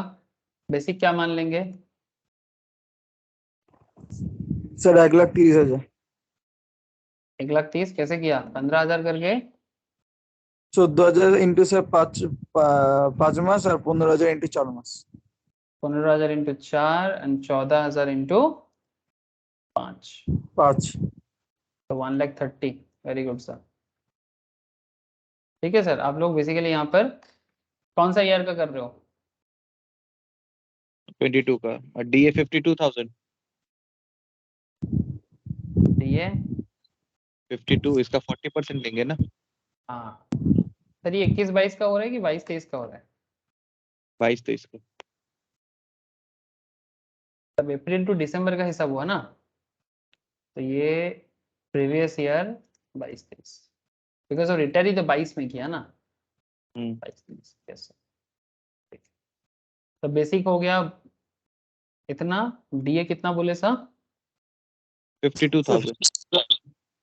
40% है ना, यस हाँ सर। सर। तो बोनस 30,000। 52,000 बोनस 30,000। 30,000 एक ही बार आएगा सर, इसको इंटू 12 वगैरह मत कर देना, मतलब ये तो सिली से भी सिली मिस्टेक हो जाएगा। टैक्सेबल ग्रेचुइटी ग्रेजुएट हाँ 1,85,510। 185,510 टोटल करें 3,97,510 3,97,510 510। गलत बोला, ठीक कर। আচ্ছা 3,97,510 তো হচ্ছে। अरे वही तो। Gross gross 3 gross lakh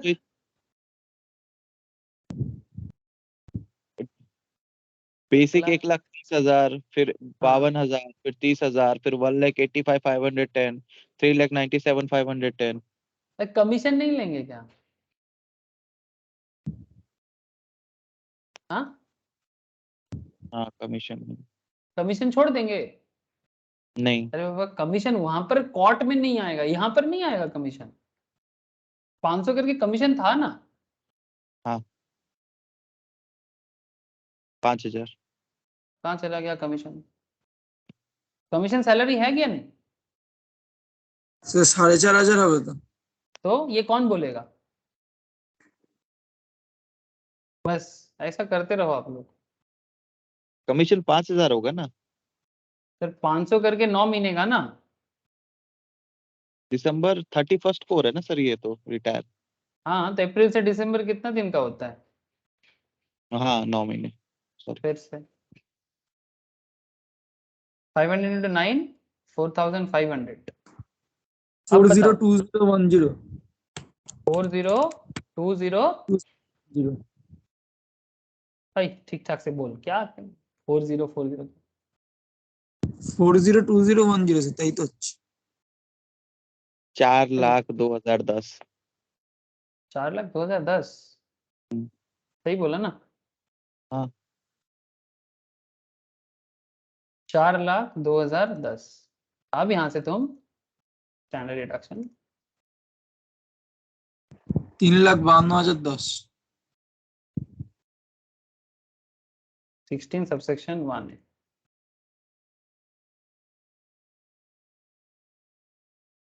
3,00,000 52,000 3,00,010। Zero नहीं आएगा सर 3,52,010। 3,52,010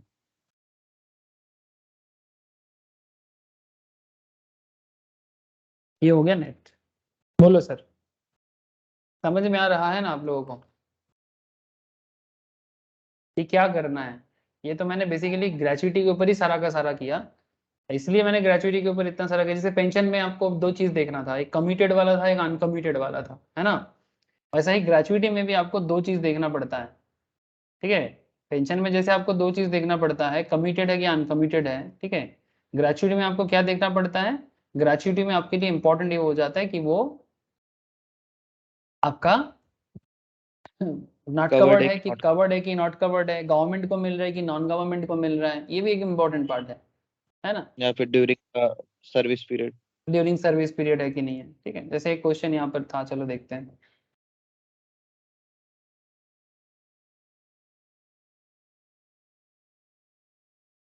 ये वाला क्वेश्चन चलो देखते हैं, ठीक है? कि क्या किया है यहाँ पर, क्या होना चाहिए। Mister Ravi retired on 15th of June 2021, ठीक है?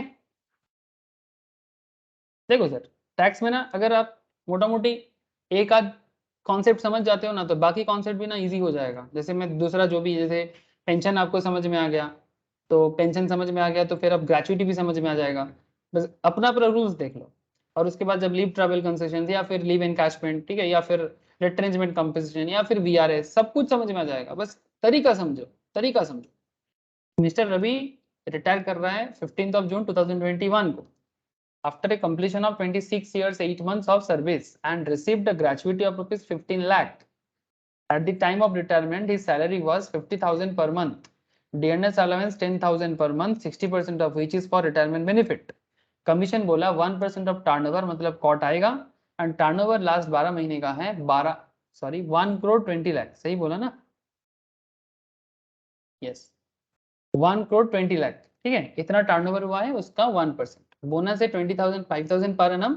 Compute is gratuity, taxable gratuity calculate करो, अगर कवर्ड है, नॉट कवर्ड है और गवर्नमेंट एम्प्लॉई है। 3 अलग अलग केसेस है, तो पहले कवर्ड कर लेते हैं, अच्छा चलो आप ही लोग करके बताओ मेरे साथ साथ, क्या करें? স্যার 9,34,615 হচ্ছে স্যার এই পার্সিয়েটটা বেরোচ্ছে, মানে এক্সাম বেরোচ্ছে। मतलब बेसिकली कितना क्या वो रिसीव कर रहा है, तो ग्रेचुइटी रिसीव किया है 15 लाख का, ठीक है, ग्रेचुइटी रिटायरमेंट में रिसीव कर रहे हैं 15 लाख का, लिमिट है 20 लाख का, है ना, 20 लाख का लिमिट है, रिसीव किया 15 लाख का, और जो रूल है हमारा पॉइंट सी का जो अच्छा रूल है, माइनस 5 लाख 385। 15 डेज, है ना, 50 मतलब बेसिकली बेसिक प्लस डीए, हम लोग ऐसे सीखे हैं, है ना, basic plus DA by 26 into 15, यही है ना, वही वाला किया है सर, ठीक है, वही सेम कॉन्सेप्ट है, बस थोड़ा घुमा के लिखा है और कुछ नहीं। तो 15/26 into last on basic into year of service, अब लास्ट में इसको इंटू जितना साल का सर्विस है तो उसको इंटू करना है, तो ये कितना दिन सर्विस किया है सर, कितना दिन सर्विस किया है इसने? रिटायर कर रहे हैं 15 जून को, after a continuous period of 26 years 8 months. अच्छा 26 ईयर्स 8 मंथ्स को क्या करना चाहिए, एक्सेस लेना चाहिए ना, 27 बिकॉज ये ग्रेचुइटी कवर्ड मान रहे हैं हम लोग, ठीक है, और अगर नॉट कवर्ड होता तो 26 मानते, यस ना, नॉट कवर्ड के केस में 26 मानते। अरे हेलो सर 26 ईयर हो शुद्ध, यस सर, नॉट कवर्ड। ठीक है, तो फिर यहाँ पर आ गया 934,615, तो एग्जेम्प्टेड क्या हो जाएगा, इन तीनों में से कौन सा एग्जेम्प्टेड होगा, यही वाला ना, सर 964 ही तो হবে। तो फिर रिसीव कितना है आपका 15 लाख, 15 लाख से 934 को लेस करो, तो आपका टैक्सेबल ग्रेचुइटी हो जाएगा 565,385। क्लियर, बोलो sir, a doubt sir?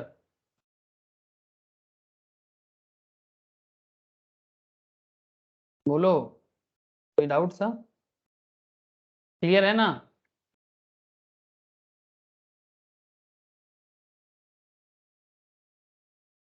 Yes sir. चलो नेक्स्ट पॉइंट में बात करते हैं, अगर वो नॉट कवर्ड है तो क्या होगा सर, नॉट कवर्ड तो अभी करके आए एवरेज सैलरी का दिमाग खराब करके, सर यहाँ पर भी रूल्स तो वही है, पहला 2 रूल्स तो वही है, कितना ग्रेचुइटी रिसीव है और 20 लाख का रूल्स। तो सर ग्रेचुइटी हमारा रिसीव हुआ है 15 लाख, स्टैट्यूटरी लिमिट है 20 लाख मैक्सिमम, लेकिन हमें यहाँ पर एवरेज सैलरी चाहिए, तो एवरेज सैलरी का हिसाब देख लेते हैं एक बार, half into average salary into year of service. अब हाफ इंटू, ठीक है, एवरेज सैलरी के लिए हमें पिछला 10 महीने का हिसाब चाहिए, तो पिछले 10 महीने में उसका कितना परसेंटेज सैलरी क्या होना है, ठीक है, वो हिसाब अगर मिल जाए तो फिर बाकी चीज में कोई प्रॉब्लम नहीं है। तो यहाँ पर जैसे आप देख सकते हो, basic plus DA plus COT का हिसाब करना है आपको, ये शॉर्टकट में किया गया है, क्या आपको समझ में आ रहा है शॉर्टकट? लॉन्ग कट आप लोग कर सकते हो, आई नो, शॉर्टकट समझ में आ रहा है? बोलो सर। হ্যাঁ স্যার 50,000 করে স্যার, যেটা হচ্ছে স্যার 10 মাসের হিসাবে করে নিয়েছে ডাইরেক্ট। यस सर, বুঝতে পারছি। मतलब कहने का मतलब है यहाँ पर उसका सैलरी कितना करके था, बेसिक 50,000 सैलरी করে আছে। 50,000 पर मंथ करके था, 50,000 करके पर मंथ अगर है तो कोई इंक्रीमेंट का कुछ था क्या, इंक्रीमेंट का कोई पॉइंट था नहीं, तो उसका बेसिक 50,000 है, उसका बेसिक 50,000 है, तो 50,000 इंटू 10, ठीक है, अच्छा 50,000 10 इंटू 10, रिबेट और ये है आपका, benefit. This is basic this is DA, DA का आरबी पार्ट, और दिस इज कॉट, ठीक है। तो आरबी पार्ट क्या है, बेसिक का जो परसेंटेज ऑफ डीए होगा, बेसिक का जो परसेंटेज ऑफ डीए होगा उसका आरबी पार्ट लेना है आपको, और वो 10 महीने के लिए लेना है। तो बेसिक आपका 50,000 है, 50,000 का कितना परसेंटेज था सर डीए, देखो तो एक बार।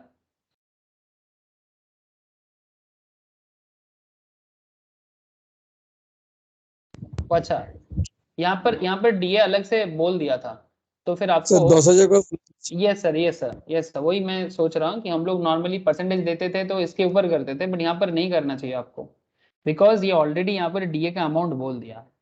सो डियरनेस अलाउंस 10,000 पर मंथ है, और आपको सिर्फ 60% वाला लेना है आरबी। तो 10,000 का 60% मतलब 6,000, तो आपको बस 6% ही लेना, 60% ही लेना है।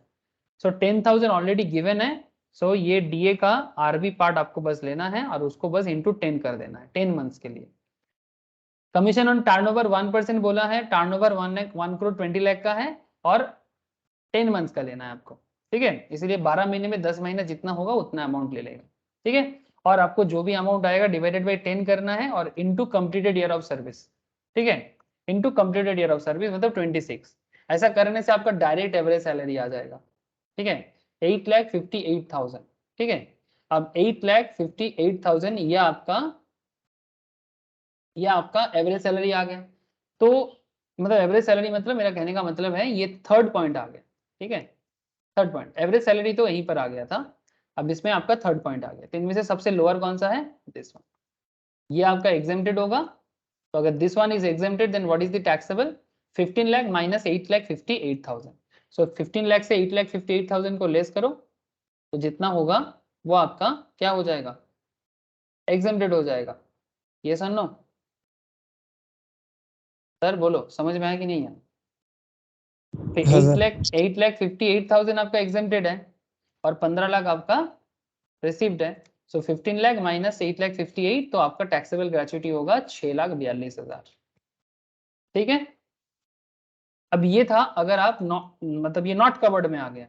लेकिन सर सेम क्वेश्चंस में अगर वो गवर्नमेंट एम्प्लॉय था तो क्या हो रहा था सर, अगर, हाँ बोलो। नीला হবে তো স্যার एग्जाम तो पूरे यस सर, अगर वो गवर्नमेंट एम्प्लॉय है, gratuity received at the time of retirement जो है वो फुल्ली एग्जेम्प्टेड होता है। तो 15 लाख का gratuity, exemption under section 10 subsection 10 15 lakh, and taxable gratuity is nil, ठीक है। Very good sir, very good. I hope कि आप लोगों को ग्रेच्युटी रिलेटेड और कोई डाउट नहीं रहना चाहिए मेरे हिसाब से। नेक्स्ट क्लास में मैं आपको बस आज बस मैं क्वेश्चन ही डील किया, ठीक है, और कोई न्यू प्रोविजंस में मैंने बात नहीं किया।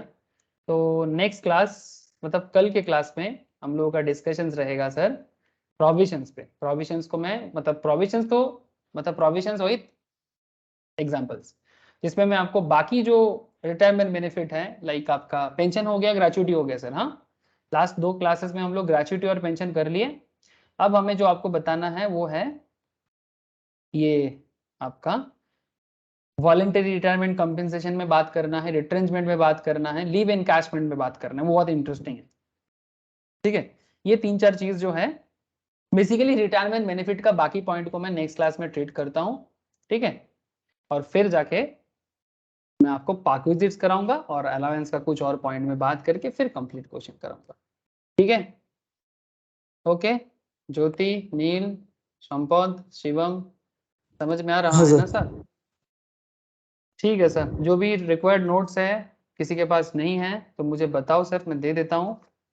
किसी के पास है तो पढ़ते रहो, प्रैक्टिस करते रहो, जो क्लास में हो रहा है उसको घर पे रिवाइज करो और फिर रिलेटेड क्वेश्चंस को सॉल्व करते रहो। ऐसा करते रहोगे तो ऑटोमेटिकली क्लास के साथ भी रहोगे, टॉपिक को भी अपडेट करोगे, और जो भी प्रोविजंस है हमेशा आप प्रैक्टिस में रहोगे, ठीक है सर। इतना ही है फिर आज, नेक्स्ट क्लास कल मिलते हैं। टाटा फिर, bye sir. Bye sir bye sir. Bye, sir. Bye sir.